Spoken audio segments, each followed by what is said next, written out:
papers in different quarters, but from the same instructor. And the first one was was kind of a backhanded compliment. This particular instructor had corrected a piece of punctuation in my paper and then wrote on the side of it, "You're certainly a good enough writer to start punctuating these things correctly."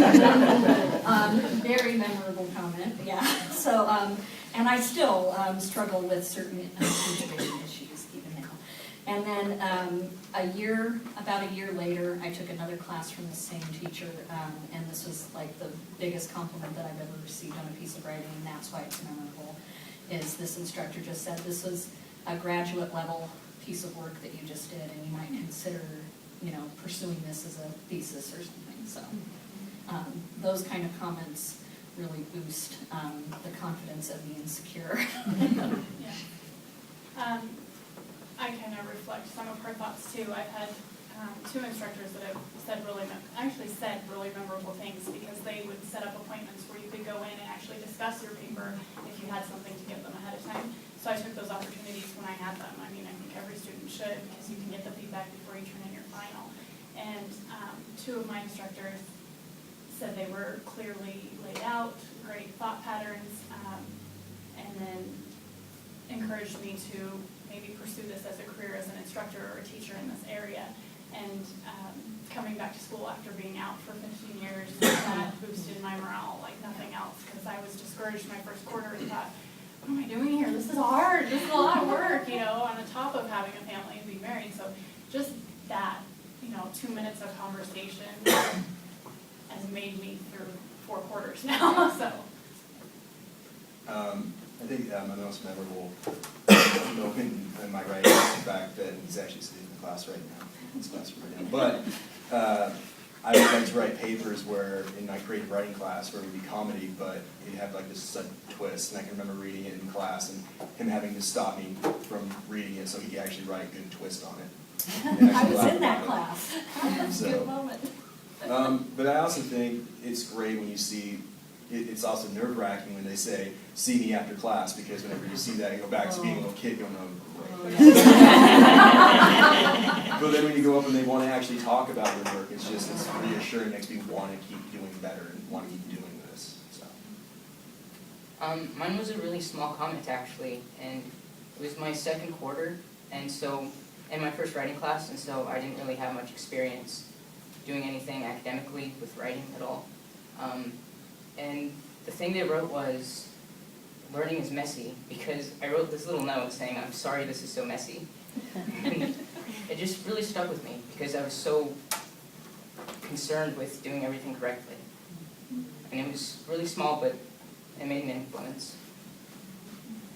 For me, it was I think my second quarter back in college, and I was taking my English 101 class, and I had some different opinions than the instructor, and written some papers that had come back with, the usual, you need to stop trying to rely on a thesaurus to do your work, kind of thing. Those weren't the exact words, but it was about like that. I'd come back with you need all this, and so I'd look at that and go, okay, try and rework it, take the, comment, work it into my next piece, work it in the next revision, and I really wasn't sure how I had left an impression as a writer with that instructor at the end. I hadn't really felt like I had achieved what I was really capable of yet.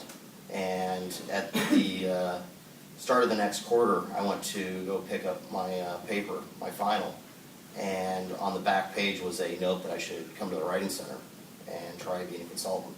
And that was validation, and it was, and since then I've grown as a writer, and I've seen that the criticism that was there was warranted, it was needed, and it helped me change patterns, and it really helped me grow as a writer to actually have the pointed, this is what you need to change to do better. So, well, drawing on the last one, when I first started taking my English class, I went to my instructor and I said, I don't really need the fluff or anything. I can handle the real comments, I can handle the real critique.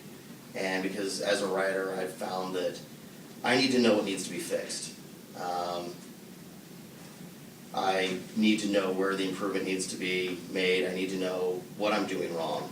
And whereas some students may need that extra reinforcement, you know, of, oh, good job, and there's a certain amount of fluff that goes into that. And for me, it's, you know, if I don't know something's wrong, I don't know to fix it. So I actually appreciate the really direct, pointed, you know, this is what's wrong, this is why it's wrong. And then, you know, talking to the instructor later, this is how you fix it, or this is what needs to change in the style of writing. I agree with what he just said, and so I think I've always really appreciated teachers who sort of key into what their students will respond to, you know, the ones who won't respond to the fluff well. I think the writing that, or the comments that I found at least helpful is sort of, it feels like each teacher has sort of an answer key to their comments, like they'll have little abbreviations and stuff. I think that's sort of confusing. I think one of my teachers had a actual thing printed out where you could go and look and see what it was, and that was helpful. Returning back to what I just said about intuitively keying into the student though, I think that really helps sort of make a connection between the student and the teacher. But I do think the fluff is a good default.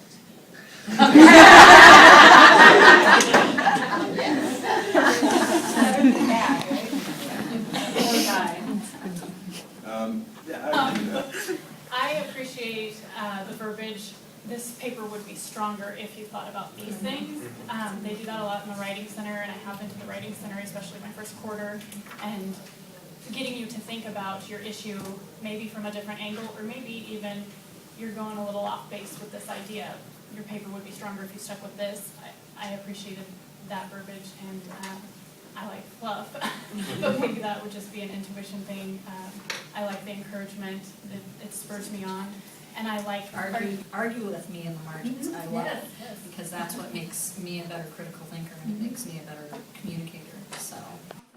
point, but definitely, you guys have the knowledge and the education to tell us when maybe something doesn't quite fit or sound right or go with the argument or go off topic. So I decide for myself, is this really important to this point I'm trying to make, to this paper, as an overall theme?